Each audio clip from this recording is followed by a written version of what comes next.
Let's talk about what to do, or better yet, what not to do when someone in your life, be it a child, a partner, or a friend, is struggling with anxiety.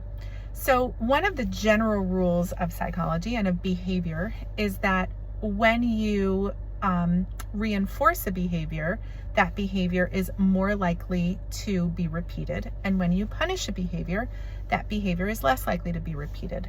So let's say that you have a small child and you're potty training that child, and every time the child uses the potty, you reward them with maybe an M&M or a little toy or a star on a star chart. That's all reinforcement. And the idea is that it increases the likelihood that the child will use the potty again. Or if you have an adolescent who does something that shows real initiative and a sense of responsibility and independence, you might reinforce that child by rewarding them with some experience that they've been wanting. Now, it's also true that when you punish a behavior, that behavior is less likely to be repeated, which is why sometimes there are consequences for children when they misbehave in some way, because the parent is hoping that by implementing some consequence that will act as a punishment that will serve to reduce the likelihood that that behavior will be repeated in the future.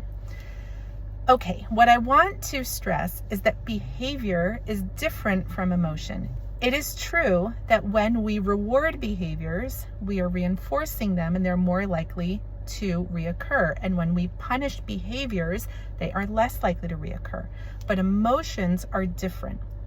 When we punish an emotion, paradoxically, that emotion is actually more likely to reoccur and it's more likely to get stronger. So imagine that you are terribly sad and I punish you in some way for being sad. Either I take something away from you that you really wanted, or I yell at you, or I put you down in some way. Those are all punishments. Are you going to get less sad? No, of course not. You're going to get more sad. Now, if I punish you for crying is a behavior. You might learn to control your crying, but that is not going to decrease the emotion of sadness that goes with the crying. It's going to increase the sadness. And the same thing happens with fear. When we punish fear, the fear does not decrease, the fear increases. So if you have a child who, for example, is afraid of dogs, and every time the child shows fear, you punish the child in some way. Either you withhold affection from the child, or you tell the child that they are no longer allowed to partake in a particular activity that day, or you shame the child or yell at the child or show any kind of disapproval toward the child because they were afraid, the fear is not going to decrease, it is going to increase. And that, of course, is not something that we want to do. Same thing if we're dealing with an adult. If we are friends with somebody and they show a lot of fear towards something and we make fun of them or we shame them, that is a type of punishment.